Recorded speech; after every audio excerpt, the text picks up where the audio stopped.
Hi everyone. How are you doing? Today channel Sreyoun is going to tell you about English short story by Aesop. 11. The Crow and the Pitcher. In a spell of dry weather, when the birds could find very little to drink, a thirsty crow found a pitcher with a little water in it. But the pitcher was high and had a narrow neck, and no matter how he tried, the crow could not reach the water. The poor thing felt as if he must die of thirst. Then an idea came to him. Picking up some small pebbles, he dropped them into the pitcher one by one. With each pebble the water rose a little higher until at last it was near enough so he could drink. Moral: in a pinch a good use of our wits may help us out. Hi everyone. How are you doing? Today channel Sreyoun is going to tell you about English short story by Aesop. 12. The Two Goats. Two goats, frisking gaily on the rocky steeps of a mountain valley, chanced to meet, one on each side of a deep chasm through which poured a mighty mountain torrent. The trunk of a fallen tree formed the only means of crossing the chasm, and on this not even two squirrels could have passed each other in safety.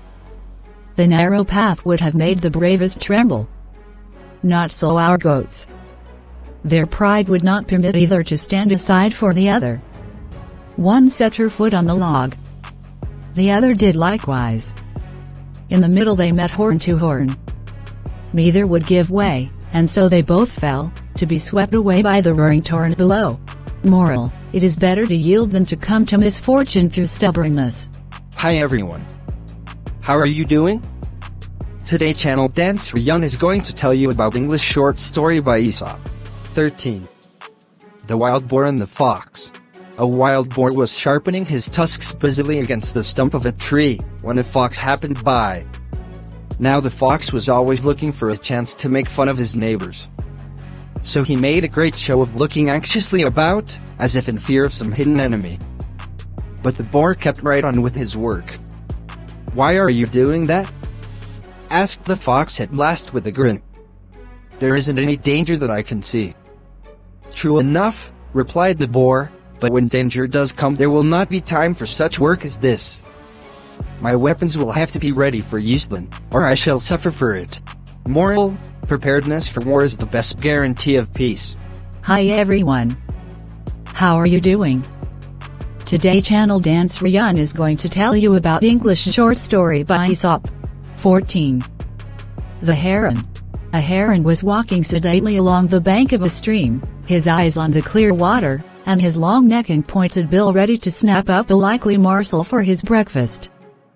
The clear water swarmed with fish, but Master Heron was hard to please that morning. "No small fry for me," he said. "Such scanty fare is not fit for a heron." Now a fine young perch swam near. "No indeed," said the heron. "I wouldn't even trouble to open my beak for anything like that." As the sun rose, the fish left the shallow water near the shore and swam below into the cool depths toward the middle.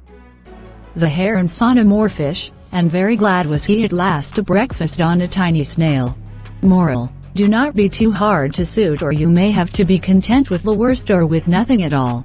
Hi everyone. How are you doing? Today channel Sreyoun is going to tell you about English short story by Aesop. 15. The Fox and the Stork. The fox one day thought of a plan to amuse himself at the expense of the stork, at whose odd appearance he was always laughing. "You must come and dine with me today," he said to the stork, smiling to himself at the trick he was going to play. The stork gladly accepted the invitation and arrived in good time and with a very good appetite. For dinner the fox served soup. But it was set out in a very shallow dish, and all the stork could do was to wet the very tip of his bill.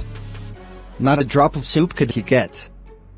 But the fox lapped it up easily, and, to increase the disappointment of the stork, made a great show of enjoyment. The hungry stork was much displeased at the trick, but he was a calm, even-tempered fellow and saw no good in flying into a rage. Instead, not long afterward, he invited the fox to dine with him in turn.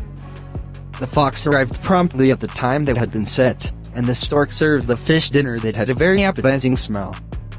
But it was served in a tall jar with a very narrow neck. The stork could easily get at the food with his long bill, but all the fox could do was to lick the outside of the jar, and sniff at the delicious odor. And when the fox lost his temper, the stork said calmly, "Moral, do not play tricks on your neighbors, unless you can stand the same treatment yourself." Thank you for watching my videos. Please subscribe, like and share to channel Dan Sreyoun in order to get more videos. Thank you.